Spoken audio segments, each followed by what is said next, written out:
नमस्कार। After corona discussion series में आज हम शुरुआत करने जा रहे हैं। आज पहला इसका एपिसोड है और आज हमारे साथ हैं देश के टॉप शिक्षाविद डॉक्टर जवाहर सुरीश शेट्टी साहब। सुरीश शेट्टी साहब, आज हम बात करेंगे आपसे। आपका बहुत बहुत स्वागत है इस कार्यक्रम में।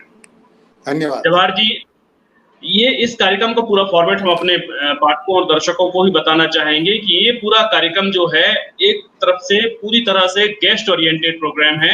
ये इसमें प्रश्नोत्तरी ना होकर मेरी तरफ से कोई प्रश्न नहीं होंगे, एंकर की तरफ से। आप अपने कमेंट बॉक्स में जाकर के इसमें नीचे आप प्रश्न पूछ सकते हैं जवाहर साहब से। जवाहर साहब, आज बात करेंगे एजुकेशन में जो रिक्वायर्ड चेंजेस हैं, मेथड और स्ट्रक्चर एंड कंटेंट पर। इस पर आप बात करेंगे। मैं अब आपको सीधे जवाहर जी के साथ जुड़ता हूँ और मैं भी बैठ करके सुनूंगा। जवाहर जी। नमस्कार आप सभी को। और लॉकडाउन के समय में मुझे लगता है कि आप लोग घरों से ही सुन रहे होंगे। इसमें सबसे ज़्यादा जो असर पड़ा है वो है शिक्षा पे। और शिक्षा यानी सरकार हिली हुई है इस वक्त, माँ बाप हिले हुए हैं, शिक्षण संस्थाएं हिली हुई और बच्चे हिले हुए हैं। इसका मतलब इतना व्यापक असर शायद किसी पे ना पड़ा हो जितना शिक्षा पे पड़ा है। और ये सिर्फ देशव्यापी नहीं है या छत्तीसगढ़ व्यापी नहीं है, ये पूरे विश्व में इसी तरह का प्रभाव दिख रहा है। अमेरिका में 1 साल के लिए स्कूल कॉलेज बंद कर दिए गए हैं। तो इससे ज़्यादा असरदार मुझे लगता है कोई घटना हुई ही नहीं होगी अभी तक जो शिक्षा पे इतना असर डालेगी। तो जायज़ है कि हम इसमें जितना व्यापक सोचें उतना अच्छा है। और व्यापक सोचने के लिए शासन, प्रशासन और सब भागीदार इसमें अगर जिस तरह से सोचना चाहिए उस तरह से सोचेंगे तो बेहतर होगा। तो मैं क्या करता हूँ इसमें, ये जिस तरह की वार्तालाप है उसमें हम नीचे से ऊपर जाएंगे कि जो जिन पर असर हुआ है उनके क्या क्या विषय हो सकते हैं और उससे किस तरह से पॉलिसी में चेंज होना चाहिए, इस पे इस तरह से जाएंगे तो बेहतर होगा। तो समझ में बेहतर आएगा क्योंकि हम सब नीचे जमीन पर हैं। तो पहला है कि बच्चों का शिक्षण सत्र तो डिस्टर्ब हो गया है।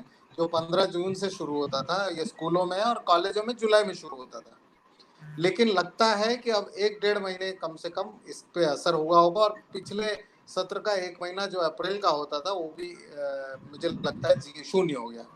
तो ये जो नुकसान हुआ है उससे पाठ्यक्रम में जो असर पड़ा है उसमें तो सरकार ने ये कहा है कि हम पाठ्यक्रम कम कर देंगे।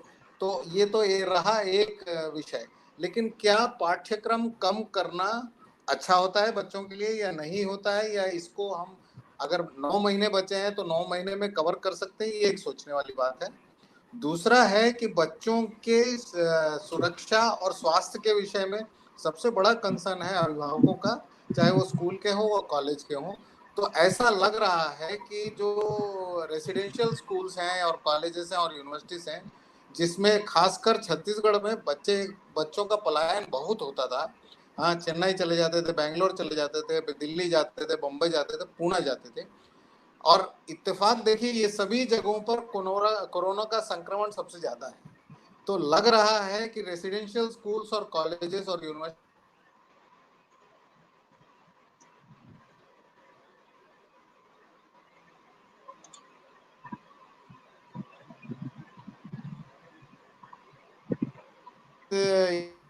है कि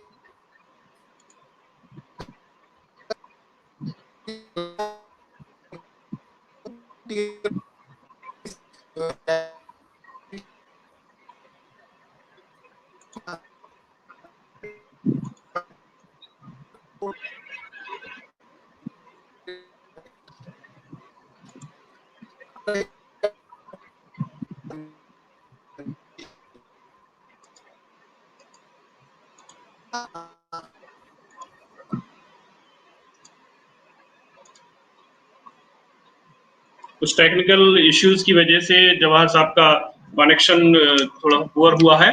हम एक बार फिर से रिज्यूम होंगे। आई थिंक नेटवर्क की वजह से, ठीक प्रॉपर नेटवर्क नहीं होने की वजह से। और अभी रायपुर से हम ये लाइव कर रहे हैं, तो रायपुर में अभी बारिश का मौसम भी है, इसकी वजह से संभवतः उतना बेहतर नेटवर्क कवरेज हमारे पास नहीं है। और बस जवाहर जी आ गए हैं, मैं उनको रिकनेक्ट करता हूँ। And again over to Jawahar ji. Jawahar ji आ गए हैं, नेटवर्क की वजह से एक डिस्टर्बेंस क्रिएट हुआ और ये पूरी तरह से एक बार फिर हम रिज्यूम हो चुके हैं। Over to doctor Jawahar Suresh Shetty साहब।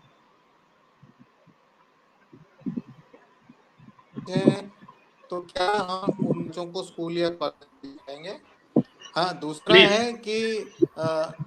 दूसरा है कि क्या हम जो हमारे जितनी हैसियत थी उससे ज़्यादा हम बच्चों की पढ़ाई पे खर्च करते थे।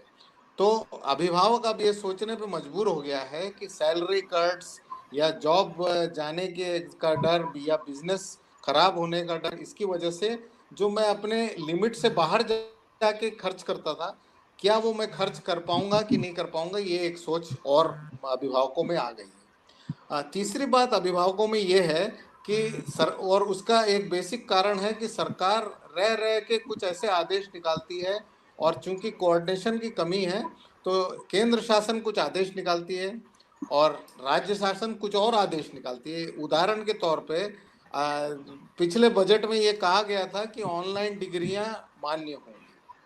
अब कुछ शासन केंद्र शासन के इस आदेश पर कुछ राज्य शासनों ने ये निकाल दिया कि ऑनलाइन लर्निंग नहीं होना चाहिए, या उस पर फीस नहीं होना चाहिए, या इत्यादि अलग अलग चीजें। और मुझे लगता है ये परस्पर विरोधी इसलिए हैं क्योंकि पॉलिसी में क्लैरिटी अभी नहीं आई है, तो कुछ चीजें अभी भी क्लियर नहीं है। अब इसमें तीसरा जो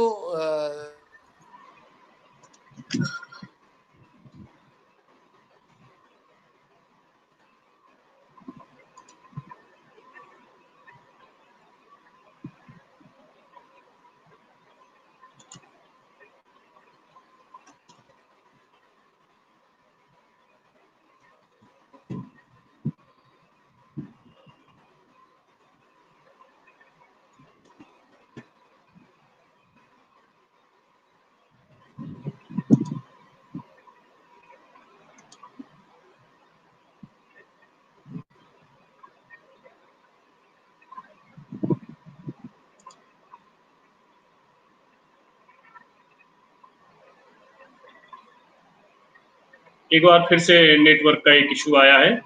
वी आर जस्ट, हम इसको बस जल्द ही ठीक कर लेंगे।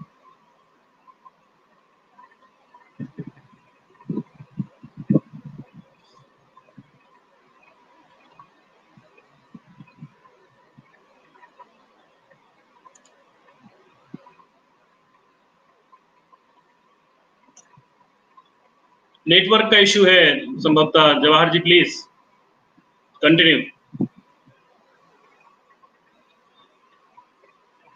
बनाती है सरकार, वो इस हिसाब से बनाती है कि वो शासकीय स्कूलों में और कॉलेजों में जाने वाले जो बच्चे हैं, हाँ, उन पर भी व्यापक असर दिखे उसका।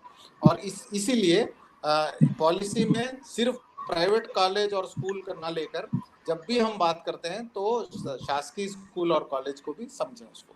तो अब क्या क्या चीजें हो सकती हैं जिससे कि कोरोना का जो असर है वो कम हो सके बच्चों की शिक्षा पे।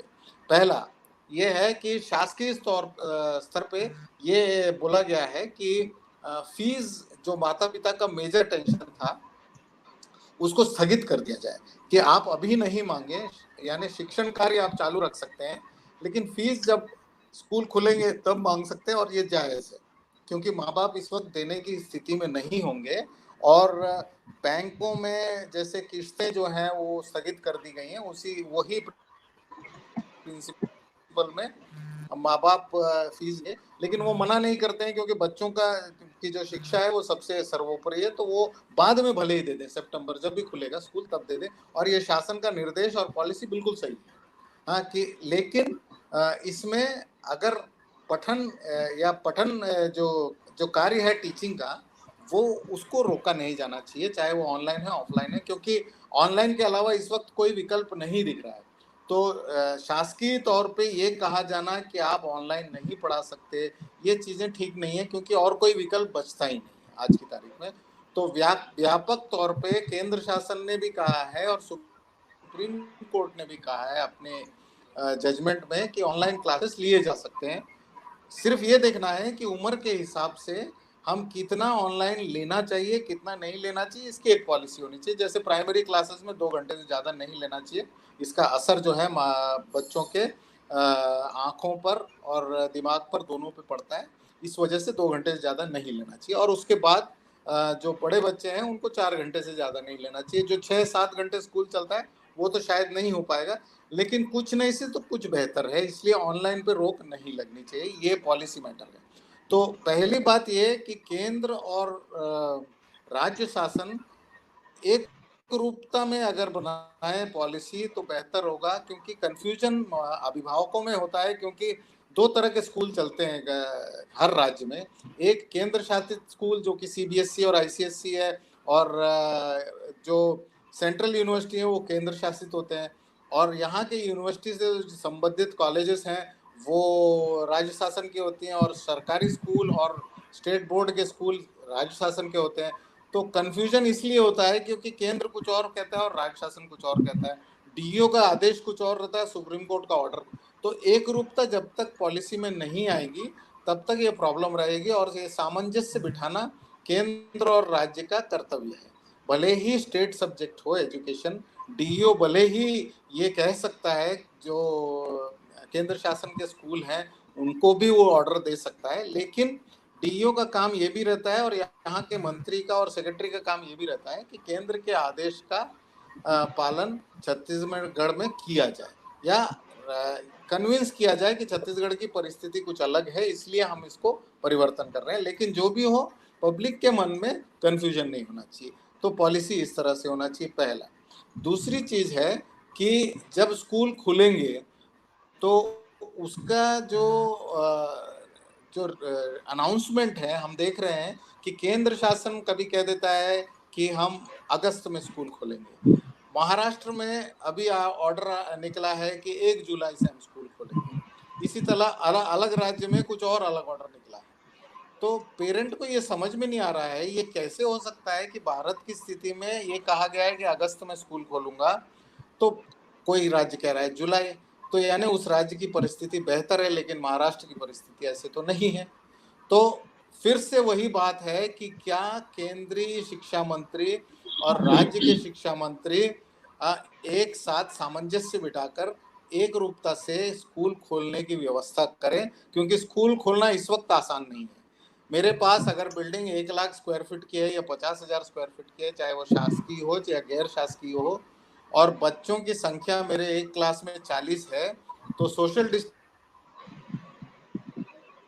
की वजह से सिर्फ 20 ही बैठ, तो बाकी 20 का क्या होगा? क्या पालियों में करेंगे? अगर पाली में करेंगे तो टीचर के ऊपर ज्यादा लोड पड़ता है और टीचर हम बढ़ा नहीं पाएंगे। हाँ, तो इंफ्रास्ट्रक्चर अगर डबल कर दें कि एक क्लास को 2 क्लास में बैठाएं, तो उतना इंफ्रास्ट्रक्चर नहीं है हमारे पास। तो ये सब चीजें शासकीय स्कूलों में और गैर शासकीय स्कूलों में सोचना पड़ेगा। इसके 2-3 तरीके हैं जो पॉलिसी मेकर्स ऑलरेडी सोच रहे हैं। पहला तरीका यह है कि मैं 3 दिन क्लास ऑफलाइन पढ़ाऊं, यानी क्लास में पढ़ाऊं, और 3 दिन क्लास मैं ऑनलाइन पढ़ाऊं। हाँ, तो इसमें क्या हो सकता है कि प्रैक्टिकल सब्जेक्ट्स को मैं कॉलेज में ऑनलाइन ऑफलाइन पढ़ाऊं और ऑनलाइन थ्योरी सब्जेक्ट्स पढ़ाऊं। ये बनाया गया है, ये व्यापक रूप से इस पर चर्चा भी हो रही है। दूसरा है कि जैसे स्पोर्ट्स हैं या म्यूजिक है या इस तरह की चीजें, वो शायद इस वक्त करना भी ठीक नहीं है, क्योंकि उसमें सोशल डिस्टेंसिंग नहीं पालन होगा। अगर हम खेल रहे हैं मैदानों में तो कुछ दिन के लिए इसको स्थगित करने की जरूरत पड़ेगी। और तीसरा है कि स्कूलों में एक अनिवार्यतः कुछ 2-3 बेड्स लगाकर रखने पड़ेंगे, ताकि अगर मान लीजिए कहीं शंका हुई कि ये बच्चे को कुछ वायरस हुआ है, तो उसको त्वरित रूप से अलग किया जाए और एक एम्बुलेंस में उसको जहाँ पे ले जाना है ले जाया जाए। तो ये व्यवस्था ज्यादातर स्कूलों में नहीं है, खासकर सरकारी स्कूलों में। हाँ, यानी हेल्थ के हिसाब से ज्यादा जरूरी हो गया। चौथी बात यह है कि एक पेरेंट्स जो हैं वो कन्विंस नहीं होते हैं कि मैं अपने बच्चे को स्कूल भेजूं। तो स्कूल का या कॉलेज का ये दायित्व बनता है कि कॉलेज पेरेंट्स को ये कॉन्फिडेंस दिलाएं कि आप स्कूल भेजेंगे या कॉलेज भेजेंगे तो बच्चा किस तरह से सुरक्षित है।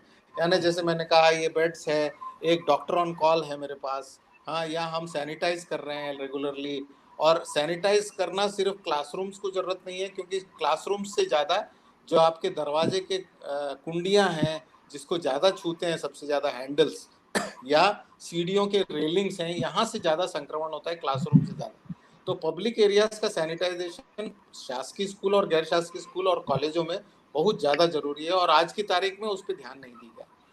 चौथी बात यह है कि पानी की व्यवस्था जो है वो स्कूल के बाहर करनी पड़ेगी अभी, क्योंकि स्कूल के अंदर जाने से पहले बच्चों को हाथ धोना पड़ेगा या और साबुन की व्यवस्था, हाँ, और सैनिटाइजर, ये सब चीज़ों की जरूरत पड़ेगी और इसमें कितनी पड़ेगी, क्योंकि इसके बगैर स्कूल चलेंगे नहीं या कॉलेजेस चलेंगे नहीं। हाथ तो आपको धोना पड़ेगा और सैनिटाइज हाथ को करना पड़ेगा। एक बात जो सबसे ज़्यादा जरूरी है, जो अब तक नहीं होती थी, वो ये है कि हमको पीटीएम्स ऑनलाइन करने पड़ेंगे, यानी जिसमें पेरेंट्स को हम सामूहिक रूप से बुलाते हैं वो अब नहीं हो पाएगा। या फिर आप लगातार पीटीएम करिए कि आज हमने 10 पेरेंट को बुलाया अलग अलग टाइम पे, कल अलग अलग टाइम पे बुलाया, ताकि उनको पता चले और स्कूल भी देख लें और कॉलेज भी देख लें कि आप लोगों के नज़र में ये आ गया है कि आपका बच्चा सुरक्षित है कि नहीं। ये बहुत ज़रूरी हो गया है आज की तारीख में। कॉलेजों में यूजीसी ने एक निर्णय दिया था, वो ये है कि जो बच्चे ऑलरेडी एडमिशन पिछले साल ले चुके हैं और इस वक्त द्वितीय या तृतीय साल में हैं, उनके लिए क्लासेस अगस्त में शुरू कर सकते हैं और सितंबर में उन बच्चों का जिनका नया दाखिला होगा। ये एक यूजीसी का गाइडलाइन निकला था और ये गाइडलाइन बदल भी सकता है अगर कोरोना का संक्रमण जो है वो और बढ़ता जाए। आज की तारीख में ये बना हुआ है और इसमें सिर्फ ये है कि जैसे 12वीं की परीक्षाएं 29 पेपर जो हैं वो नहीं हो पाए हैं, तो सीबीएसई को आज सुप्रीम कोर्ट जो है कल उसने ये आदेश तो नहीं दिया है, अभी आदेश 23 तारीख तक उसका निर्णय सुरक्षित है, लेकिन उसने सुझाव दिया है कि क्यों ना बाकी परीक्षाएं भी हम रद्द कर दें। और ये बहुत बड़ा निर्णय होगा अगर होगा तो, कि अगर रद्द कर दिया जाए तो फिर रिजल्ट निकाल सकते हैं त्वरित, लेकिन दाखिले की प्रक्रिया जो है जिसमें मेरिट के आधार पर होता है, उसमें तो साल भर का आपका आकलन जो है उस पर आपने कर दिया वो तो ठीक है, लेकिन जो परीक्षाएं हैं जैसे नीट है, जेई है, इस तरह की परीक्षाएं, उसमें मेरिट के आधार पर नहीं होता और बच्चे भी उसी हिसाब से पढ़ते हैं कि हम परीक्षा में ज़्यादा जोर देंगे, 12वीं के परीक्षाओं में कम जोर देंगे, क्योंकि मेरी ज़िंदगी उस परीक्षा से बनती है जो कि कॉम्पिटिटिव एग्जाम है। तो उन परीक्षाओं का कैसे आयोजन होगा ये आज की तारीख में बिल्कुल तय नहीं है, और अगर परीक्षा नहीं होगी तो उन बच्चों का दाखिला किस आधार पर होगा, ये एक पॉलिसी डिसीजन है जो कि जल्द से जल्द लेना पड़ेगा। यानी पॉलिसी डिसीजन ऐसा लिया जाता है, अगर गवर्नमेंट बैठती है कि मैं पॉलिसी बनाना चाह रही हूँ कि इन परीक्षाओं को लेना है, तो सिर्फ ये निर्णय नहीं होता है कि इस तारीख को मैं परीक्षा लूंगा, ये भी निर्णय और ये भी विचार होता है कि अगर ये नहीं हो पाया परीक्षा तो हम क्या करेंगे, अगर नहीं हो पाया तो हम क्या करेंगे, ये विषय पे व्यापक चर्चा के बाद तुरंत एक पॉलिसी बनानी चाहिए कि अगर परीक्षाएं होंगी तो ज्यादा से ज्यादा अगस्त में होंगी और अगर परीक्षा नहीं हुई तो ये होगा, ये निर्णय लेना जरूरी है। नहीं तो बच्चे असमंजस में हैं और ऐसा लगता है दाखिला की प्रक्रिया दिसंबर तक चली जाएगी अगर ऐसा रहा तो, इसलिए एक क्लैरिटी देना पॉलिसी मेकर्स का काम है। एक चीज और जो मुझे दिखती है और वो है कि हम जिस समय में बैठे हैं आज की तारीख में, वहां पर बच्चे जो हैं वो स्ट्रेस के शिकार हो चुके हैं। दो तरह के बच्चे हैं, जो फाइनल ईयर यानी 12वीं में हैं, बोर्ड एग्जाम दिए हैं और उनको अपना रिजल्ट पता नहीं है और वो कहाँ जाएंगे ये पता नहीं है, उनके माँ बाप और उन बच्चों के लिए बहुत बड़ा टेंशन का टाइम है। दूसरा है वो बच्चे जो फाइनल ईयर में हैं ग्रेजुएशन के और जिनको अपॉइंटमेंट लेटर मिल चुके हैं और वो अपॉइंटमेंट लेटर रद्द कर दिए गए हैं ये कह के कि कोरोना संक्रमण की वजह से आपके अपॉइंटमेंट कैंसिल हैं, आप को सूचित किया जाएगा बाद में जब भी होगा। इसका मतलब आज की तारीख में उसके पास नौकरी नहीं है। ये दोनों तबके के बच्चे जो हैं ये बहुत ज्यादा तनाव में हैं। तो अगेन मुझे लगता है शासन के स्तर पर इनकी काउंसलिंग होनी जरूरी है, क्योंकि यही टाइम है जब माँ बाप उनको कोसते रहेंगे, अरे तू कुछ नहीं कर रहा है, तो कुछ नहीं कर रहा है, तो सुसाइड की तरफ बढ़ने के बहुत ज्यादा आसार इस वक्त होते हैं। तो इस वक्त मुझे लगता है यानी अगर साइकोलॉजिस्ट की देश में कमी है तो कोई बात नहीं है, आपको जितने यूनिवर्सिटीज में रिसर्च कर रहे हैं मनोविज्ञान पे या पीजी कर रहे हैं मनोविज्ञान पे, उनको इस काम पे लगा देना चाहिए और तुरंत से काउंसलिंग शुरू करना चाहिए, क्योंकि ये हर एक के बस की बात नहीं है। और इस वक्त इतनी ज्यादा जरूरत है। बुजुर्गों में भी ये देखा गया है कि उनको टेंशन ये हो रहा है कि हर बार ये कहा जाता है कि सबसे ज्यादा असर कोरोना जो है बुजुर्गों को करता है। हाँ, और तो उनको भी स्ट्रेस रहता है। तो स्ट्रेस काउंसलिंग स्कूलों में कॉलेजों में अनिवार्यता एक आदमी बिठाना ही पड़ेगा आपको, और ये पॉलिसी होना चाहिए। ये बहुत दिनों से सीबीएसई कह रहा है कि एक काउंसलर का होना अनिवार्य है, लेकिन स्कूल सुनते नहीं है। हाँ, मगर ये इस स्थिति में ये जरूरी हो गया है कि आपको इस आदेश का पालन करना पड़ेगा। और ये क्या होता है, खाना पूर्ति होता है कि पॉलिसी अगर बन गया है कि आपको काउंसलिंग करना है, तो हमने किसी टीचर को बिठा दिया और बोला कि हाँ तुम काउंसलिंग करो, लेकिन वो टीचर इसके लिए इक्विप्ड नहीं है कि वो काउंसलिंग कर सके। इसके लिए बहुत ही स्पेशलाइज्ड लोग चाहिए। और इसलिए मैं कह रहा हूँ कि पीजी के मनोविज्ञान के छात्र जो हैं उनको इस काम पे लिया जा सकता है और वो सोशल वर्क के रूप में करेंगे। हाँ, उनको कोई पैसे देने की जरूरत भी नहीं पड़ेगी। हमारे देश में ये चीजें बहुत अच्छी तरह से लोग करते हैं। ये रही पॉलिसी की बात। अब इसमें दो तीन चीजें और जो रह जाती हैं वो ये है कि अगर कोई स्कूल जैसे मिड डे मील देते हैं हम शासकीय स्कूलों में, तो मिड डे मील में सबसे ज्यादा रिस्क संक्रमण का रहता है कि कौन खाना बना रहा है, सामग्री कहाँ से आ रही है, सरकारी भंडार से आती है, और कितना स्वास्थ्य का ध्यान रखा गया है। और बच्चों को अगर संक्रमण हो गया तो ये सिर्फ प्राइवेट स्कूल की बात नहीं, शासकीय स्कूल की बात भी ज्यादा है। क्योंकि इसमें अगर हो गया तो सरकार को पब्लिक आड़े हाथ ले लेगी, क्योंकि बच्चा एक बहुत सेंसिटिव विषय होता है। और खाने के व्यवस्था के मामले में सारे स्कूल, प्राइवेट हो या पब्लिक हो या मिड डे मील हो, इनको ज्यादा देना पड़ेगा, या फिर आप इसको स्थगित कर दीजिए, क्योंकि इससे बहुत रिस्क रहता है। पॉलिसी के तौर पे जो भी पैसा हम खर्च करते हैं मिड डे मील पे, अगर वो परिवारों को दे दिया जाए, हाँ, तो शायद वो टिफिन बना के भेज दें अगर गरीब परिवार हैं तो। और शायद उन्हीं के बना है मिड डे मील भी, तो अगर हम खाने की सामग्री दे दें तो वो बच्चा भी टिफिन लाए तो बेहतर होगा। जिम्मेदारी उस बच्चे की, उसके माँ बाप की रहती है कि इस तरह से अगर आप स्वास्थ्य का ख्याल रखेंगे। अदरवाइज पानी और खाना, ये दोनों चीजें संक्रमण की बहुत ज्यादा तकलीफ दे सकती है। हाँ, तो ये चीजें आपको ध्यान रखनी पड़ेगी। मुझे लगता है कि इसके अलावा अगर कुछ सवाल आपके पास हैं तो जरूर पूछिएगा। अदरवाइज पॉलिसी मेकिंग में इससे ज्यादा कोई बात करने की जरूरत नहीं है। हमने अभिभावकों का ध्यान रखा, टीचरों का ध्यान रखा, बच्चों का ध्यान रखा, और शासन इनका इन शासकीय स्कूल में बच्चे हैं उनका किस तरह से ध्यान रखें, इस पे हमने चर्चा की। कुछ सवाल है तो पूछिएगा।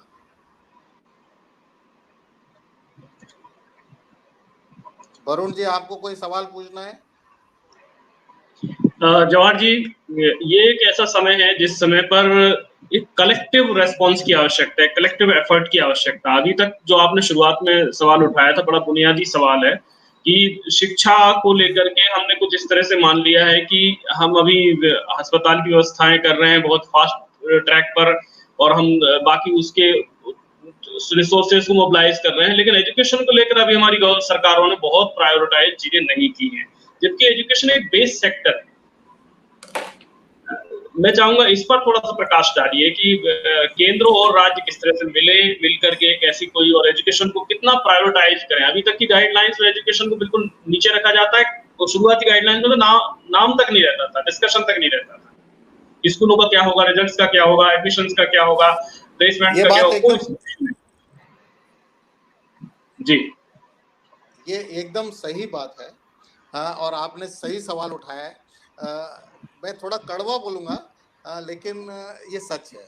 हाँ, और ये दर्द है कि शिक्षा को हम जब हम भाषण देते हैं या शिक्षक दिवस इन दिनों में शिक्षा को सर्वोपरि रखा जाता है, लेकिन बाकी टाइम में मुझे लगता है इसको बहुत ही निचले दर्जे का माना जाता है और इसको कोई प्रायोरिटी दिया ही नहीं जाता है। और इसको आप देखेंगे कि जो 20 लाख करोड़ का जो पैकेज दिया गया है, उसमें शिक्षा का कहीं आता पता ही नहीं।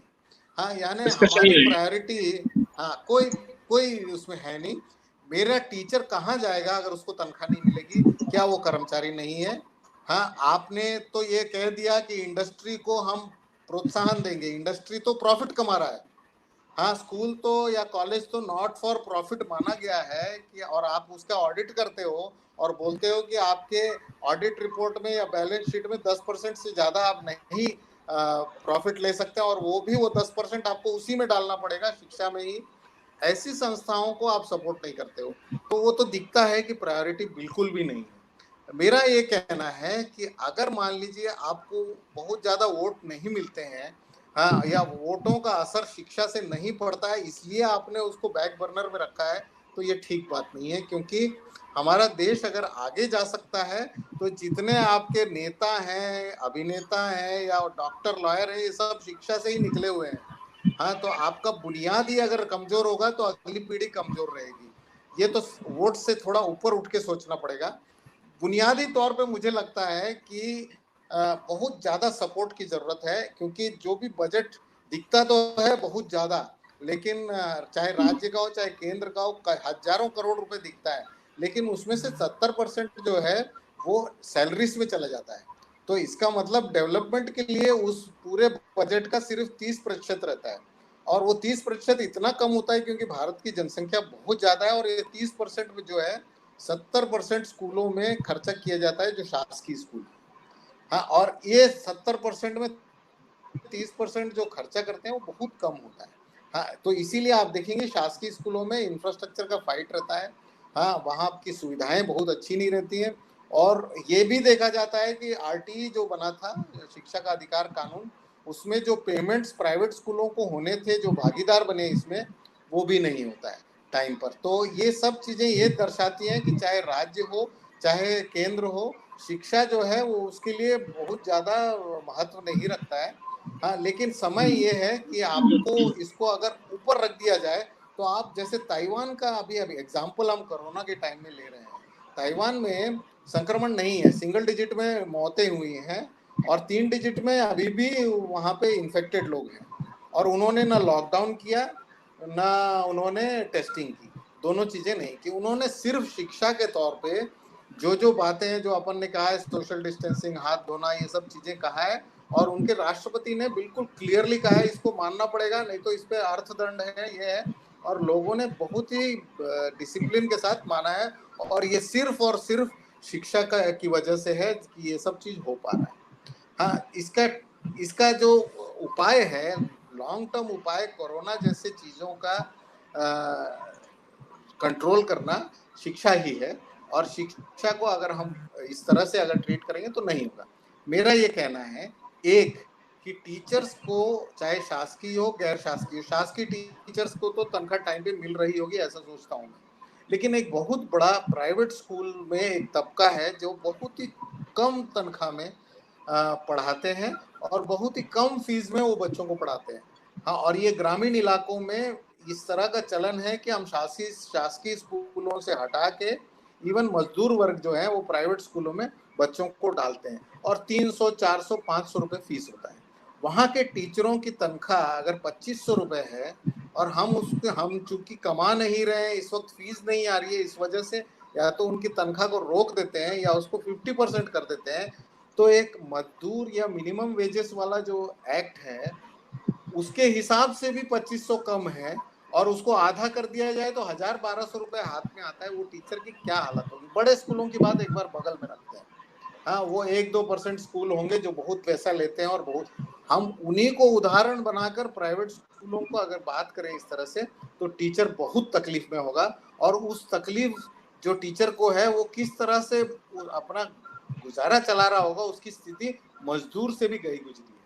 हाँ, एक किसान से भी गई गुजरी है। उसके बारे में सोचना कि राज्य शासन को जरूरी है, और ये बहुत, इनकी संख्या बहुत ज्यादा है।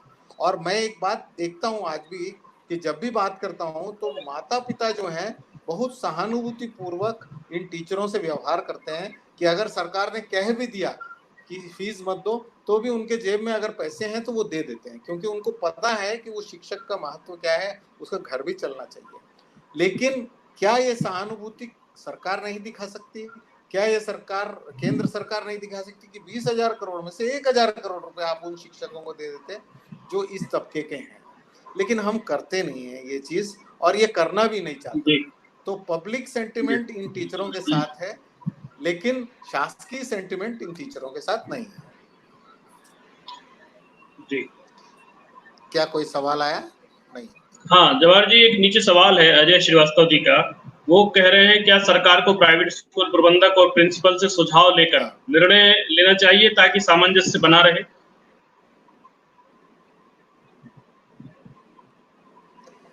हाँ, ये जैसे सीबीएसई में लिया गया था, हाँ, यानी कोरोना के टाइम में नहीं, लेकिन उसके पहले लिया गया था और लिया जाता है। राज्य शासन में भी जो बोर्ड है उसमें कुछ प्राइवेट स्कूल के सदस्य हैं, लेकिन उसका रिक्रूट यानी उस पोस्ट के लिए, जैसे बोर्ड में मेंबर बनने के लिए कई बार राजनीति भी का भी सहारा लिया जाता है, ये इस पार्टी का आदमी है, ये इसका करीबी है। तो ठीक से प्रतिनिधित्व प्राइवेट स्कूलों का मिलता नहीं है, जबकि कई ऐसे सुझाव होंगे प्राइवेट स्कूल के। हम लोग अगर पैसे की बात अगर बगल में रखते हैं तो टीचिंग लर्निंग प्रोसेस के कई ऐसे सुझाव होंगे जो कि प्राइवेट स्कूल बेहतर दे सकते हैं। और सामंजस्य बिठाने से एक अच्छी बात यह होती है कि ऑनलाइन शिक्षण का अगर मान लीजिए शासकीय स्कूलों में बहुत चलन नहीं है, तो ये प्राइवेट स्कूल जो हैं उन बच्चों को भी पढ़ा सकते हैं जो उनके आसपास के शासकीय स्कूल में पढ़ते हैं। तो ये फायदेमंद ही होगा, लेकिन सरकार इस तरह का काम करती नहीं। जी जी। एक सवाल क्या एक सुझाव के रूप में सरकार का शिक्षा के प्रति नजरिया स्पष्ट नहीं है, पूछ रहे हैं धर्मेश नामदेव जी। हाँ बिल्कुल नहीं है, मैंने तो कहा है सरकार का स्पष्ट नहीं है, ये तो बिल्कुल सही है। आप ना, मैं थोड़ा सा इसको पहले ले जाता हूँ, कोरोना के पहले केंद्र जी शासन के दो सरकारें आई, और दूसरी सरकार में 2-3 शिक्षा मंत्री भी बदले। हाँ, तो इसमें आप देखेंगे कि सरकार के, एक ही सरकार के कार्यकाल के अंदर 2-3 तरह की प्रक्रियाएं हो गई। जैसे एक सरकार ने कहा कि राइट टू एजुकेशन होना चाहिए, फिर उसके बाद सरकार आई, बोले हाँ राइट टू एजुकेशन होना चाहिए लेकिन इतनी मात्रा में। फिर उसके बाद एक सरकार आई और बोलती है कि राइट टू एजुकेशन नहीं होना चाहिए। हाँ, अब इसमें कंफ्यूजन पूरा शुरू हो गया। दूसरा है, एक सरकार आती है और बोलती है कि साल भर में आपको जितना पढ़ रहे हो उसका आकलन होना चाहिए, और उसके बाद साल के 20% सिर्फ आकलन होना चाहिए फाइनल एग्जाम में। हाँ, ये हो गया सीसीई, सतत एवं समग्र मूल्यांकन, हिंदी में अगर कहा जाए तो। ये प्रोसेस बना कि 80% साल भर का और 20% आपको साल के अंत में आपका आकलन होना चाहिए, क्योंकि अगर मैं बीमार पड़ गया और सिर्फ फाइनल के बेसिस पे आपने बनाया तो मैं फेल हो जाऊंगा। अब दूसरी सरकार आई, बोले नहीं, सतत एवं समग्र मूल्यांकन नहीं होना चाहिए, साल के अंत में ही होना चाहिए, तो फिर से पलट दिया। एक समग्र सोच नहीं होने की वजह से हर बार एक ट्रायल एंड एरर चलता रहता है बच्चों के साथ, बिना ये सोचे कि बच्चों के ऊपर क्या बीत रही होगी। और आधे सत्र में हम जब अपने रूल बदल देते हैं या पॉलिसी बदल देते हैं तो बच्चों पे बहुत ज्यादा असर पड़ता है, और माँ बाप पे बहुत ज्यादा असर पड़ता है, और टीचर पे। सरकार का कोई असर नहीं पड़ता, सिर्फ इन तीनों पे ही असर पड़ता है, और ये सोच हमेशा से मिसिंग रही है सरकारों में। जी जी। अजय जी, हम कार्यक्रम के अंतिम चरणों में हैं, हम करीब 33 मिनट्स प्लस हम समय ले चुके हैं, और अब इसको आप कंक्लूड करेंगे सर।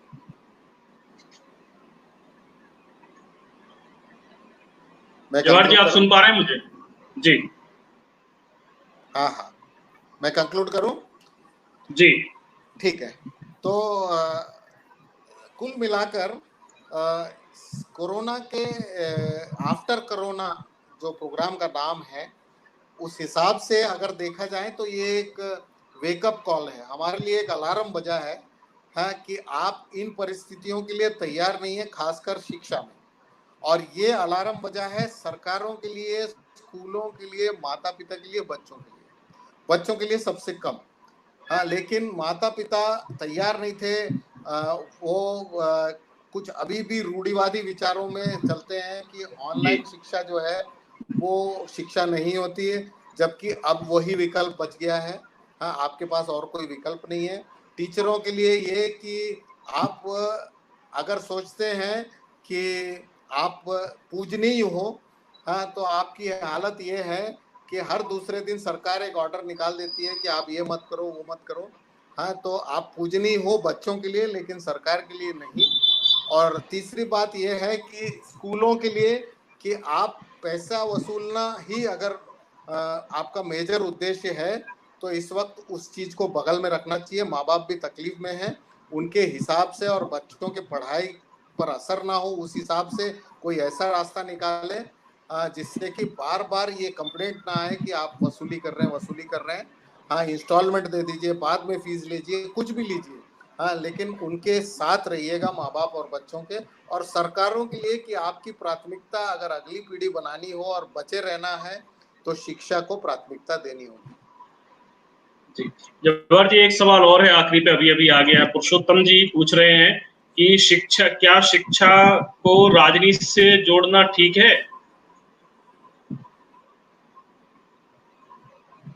हाँ, ये इसमें है, कल मेरा एक हुँ। इंटरव्यू चल रहा था।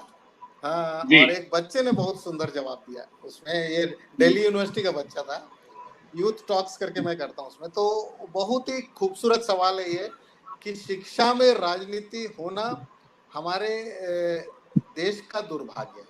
हाँ, लेकिन जी। ये नहीं कह रहा हूँ कि मैं राजनीति, उसका नाम राजनीति नहीं होना चाहिए, क्योंकि लीडरशिप होना चाहिए। हाँ, कि हमने जैसे आप सेंट स्टीफेंस दिल्ली चले जाएंगे ना, और उसके सामने है हिंदू कॉलेज। हिंदू कॉलेज में एबीवीपी, एनएसयूआई, ये वो सब चीजें के इलेक्शन, मारपीट, सब चीज होता है और बड़े बड़े लीडर घुस जाते हैं। सामने में सेंट स्टीफेंस कॉलेज है, जो इस देश का बहुत माना हुआ कॉलेज है। वहां पे इलेक्शन अपने हिसाब से होते हैं, उनमें लीडर चुने जाते हैं और वे बड़े बड़े विषयों पे बात करते हैं। आज भी चर्चा हो रही है सेंट स्टीफेंस कि भारत और चीन के बॉर्डर में क्या हो रहा है और क्यों हो रहा है। लेकिन वहां जी। लीडर तैयार किए जाते हैं, उसमें राजनीति नहीं होती। तो हमको स्कूल और कॉलेजों में लीडर तैयार करने चाहिए, लेकिन राजनीति से परे। छोटी-छोटी राजनीति में नहीं उलझना चाहिए। तो डॉक्टर जवाहर सूरिसेट्टी ने आज हमारे इस कार्यक्रम का जो है फाउंडिंग स्टोन रखा है। आज हमने बात की शिक्षा के स्ट्रक्चर, पॉलिसी और व्यवस्था पर परिपूर्णता से बात हुई है और बहुत सारे सवाल लेने की कोशिश भी की है। कल हमारे साथ होंगे 2:30 बजे भोपाल से अंकुर जैन, जो एक रिसर्चर हैं और मेथोडोलॉजिस्ट हैं। एजुकेशन के कुछ उन्होंने मेथड्स भी तैयार किए हैं। और 3:10 पर हमारे साथ इसी फेसबुक पेज पर होंगे अजय श्रीवास्तव जी। अजय श्रीवास्तव जी बिलासपुर के बड़े शिक्षाविद हैं, देश के बड़े शिक्षाविद हैं और वो विभिन्न मेथड्स पर वो भी काम कर रहे हैं। हम बात करेंगे अजय श्रीवास्तव जी और अंकुर जैन जी से कल। जवाहर जी, बहुत बहुत शुक्रिया आपका। नमस्कार, धन्यवाद सभी दर्शकों का। धन्यवाद।